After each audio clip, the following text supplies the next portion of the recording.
kibanga n'essubi wagisadde mu jjama bwe battimu ya mupiira ebikulembedde 0-0 kiba kitegeeza mu maaki eddako nabyo tulina okugyayo buyiri. Bwe kibanga n'essubi wagisadde mu jjama kitegeeza ttiimu omupiira egyagukulembedde goolo 4.3 eba eyimiridde bulungi nnyo ku ttebo.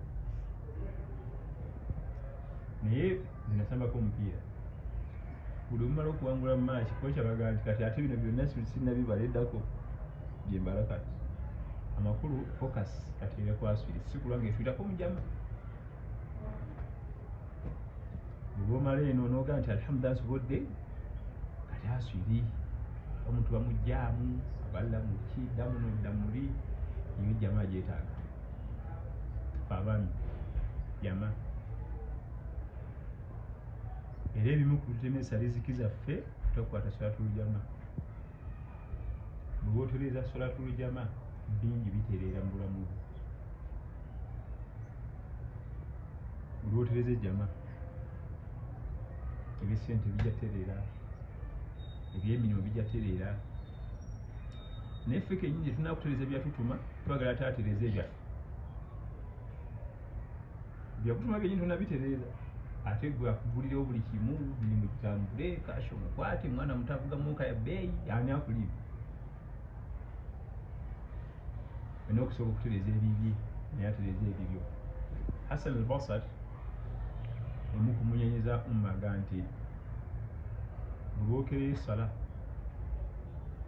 nga tolina kisonyiyisa ne Allah akereya bibyo. Buli wokerera essala nga tulina kisonyiyisa eky'obusiraamu nti ndi mulwadde namiza amakerenda kamunguze mungi neebake nagisaala edda naye n'ogikereya mbu ndi bizi n'ebibyo n'ebyange ndi bizi n'ebyange nga naye akereya ebibyo. Akasente kale gudu twenkana naye emyaka naye avuga moroka twe tuddamu wano gudu twenkana naye naye tapangisa awulidde. Buli wokerera esswala nga ate jjukira nti gwe bwokerera esswala yetafiirwa naye bwakerera ebyo gweofiirwa osalwa olumwa. Waliwo abeekwasa kati gundi oli Rogers mutamiivu n'obutamiivu naye nga buli kimu akiina. Rogers mutamiivu agula abamalaaya akolaki ate gwe Rogers gwe yasiini amateeka goti ebikwata kwe tebikukwatako gwagugumalana. Olabe bwabwe y'omukyaki tebamulina kuna buzibu afuna n'omukyali babeera naye ngamba muli bwagala okufuza ofumulijja mugende ewe kiri. Ebintu byaffe okugootaana bigootaanira nnyo kusala. Ate embeera yo mu ssala halul abdi fi salatihi halihi fi hayatihi. Embeera yo mu ssala bwe bulamu bwo oba kipaku mu ssala n'obulamu bwo bwonna obeera kipaku. Oba mukakkamu mu ssala poole n'obulamu bwo bwonna obeera mukupoole. Essala ye reflecting embeera z'omuntu.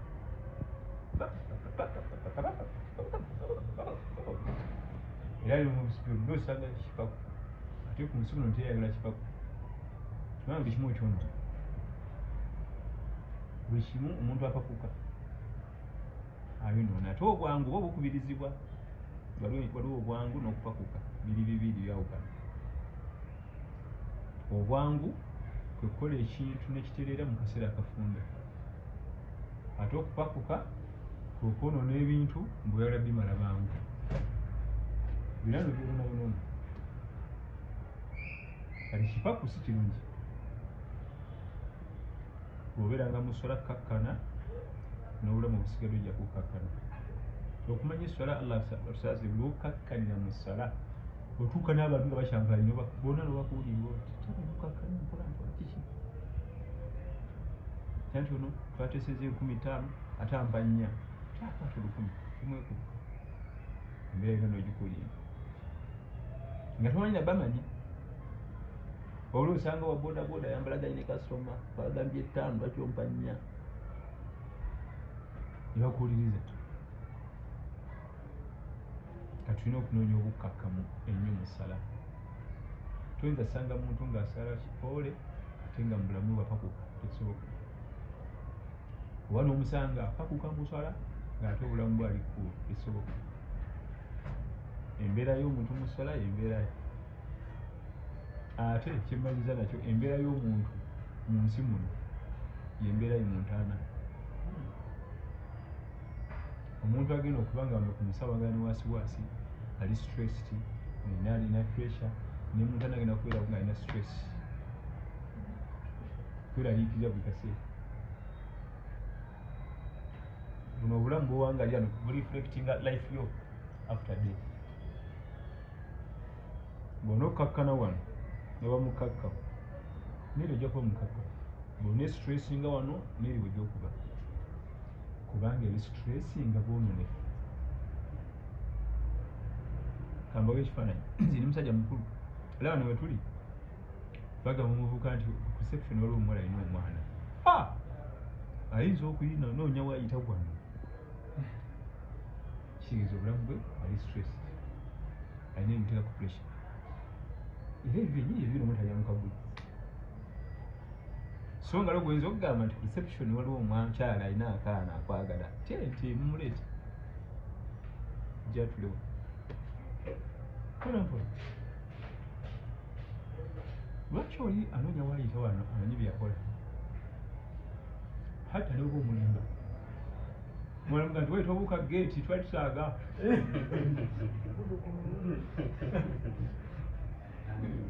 Nawulidde gwe mwagala okugezesa banno abantu bobagala nabo gwemugambako nti waite waliwo reception omuwala alina akaana naye abuuza myagala sonko musa oliwulira embaga omugambi wendi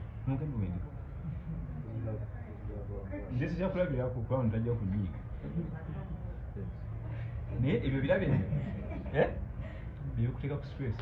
Obulungi obulamu tebutegerekera, weekweka dduka ddamuno olowooza ne muntaana ebyo ne muntaana bwogenda okubeera bwotyo.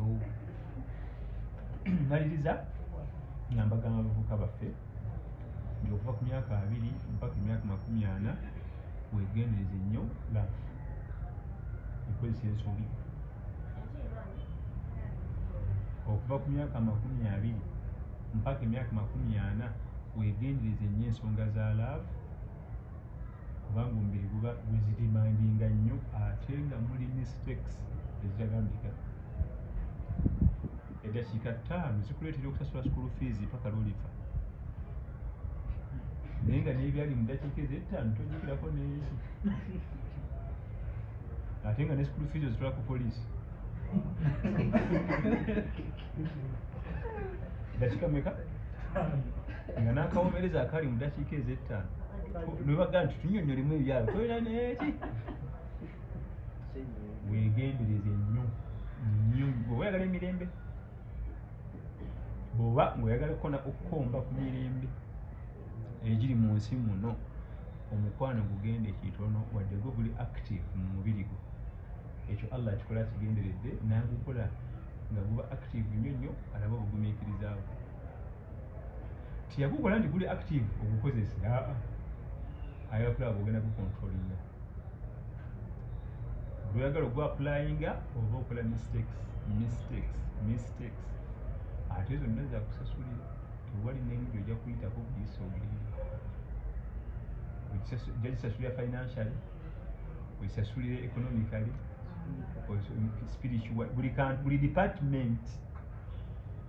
Kubanga bw'oyingira mu myaka gyaffe gye tulimu, oba oyagala nnyo obeere owekitiibwa owensa, naye ng'obuwalawala bukuleetera ebizibu. Kano kajja n'omwana wa myaka 7 nosooka otunkana, oba akakamaliza bwoti wayingirawo akalala kalina bulongo, oba akakamaliza wayingirawo akalala. Weegendereze nnyo enkolaganayo n'ensonga z'omukwano. Olwangawo nnyo okuga applyinga, olwangawo nnyo ojja kufuna emirembe, ojja nakunoonya oba ekirabo, wadde gwe oguwulira gukusunda gukumaze namu wenna. Abasajja ekisinga okubonyabonya after 40 okudda eri, engeri gye twakozesaamu omukwano before 40. engeri tweyisaamu mu love affairs before 40 okutandikako 40 okudda eri plus kutandika kusasulira nava mbadde njala nankani eno gimalirize katono ngenda kuba omuzindalo kati mbadde nyonyola nti awo wakwegendereza era ne batubadde bagambanga akola kabalagavu kitegedde kabalagavu kigenda ku bibyo genda ku bibyo abo abantu abo tabangako munno yo omulimu gwe kwongera ku ebizibu byolina yayongera ku byongere kwegugwe tajjanko mubulamu okukendeza bizibu byolina ku byolina kwakola ki olino kyatetenkanya kalaifu kabeerawo nga tabuleko school fees eki oluusi okyatetenkanya life kubeerawo nanga medical omulimu gwe kwongera ku bizibu byokola ki byolina bw'oba oyagala mukyala kuwa owa halaali tetulinako buzibu tujja kuteekako obukanzi baffe bwekinaku tuweregere ajja tumule tumuteekaawo yamala so singa omulugalo gwendalabi reception waliwo ali reception ya waliwo ali mu supermarket yawati waliwo nono paka ddi kubanga abaana b'obuwala babalagavu tebannazaalibwa oba ogirana nalwavu balagavu tolina kiwalabi bw'oba ogwirana lwabuki babalagavu toyina kyewalabi abo bakyali babaga ate kababuliyo akaama gyokuma okwongerako ku myaka gye bakuma okubeera babalagavu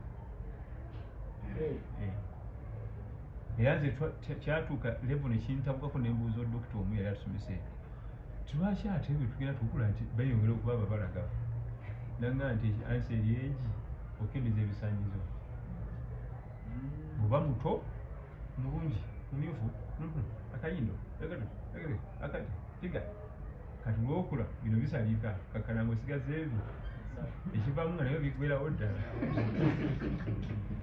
kati kasaba ganjoye mwana wa buwala baasa kasobola olwokula ate oyongera okulaba baki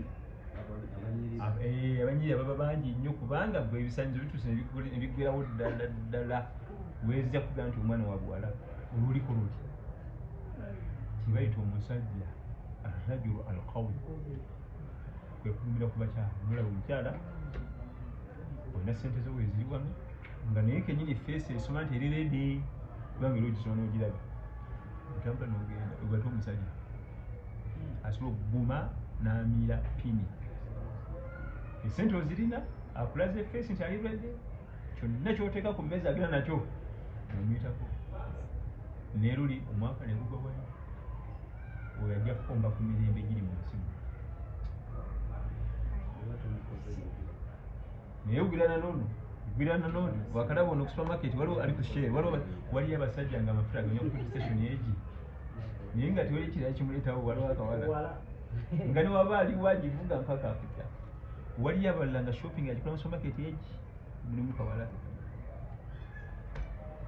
kwebonyabonya ali gindi naye alijja okujja eno okunywa amafuta n'agiteekaawo n'afuluma nibateeka mufulutanga nekyanga naawe obusumbuzo wakiri anasulirawo wakiri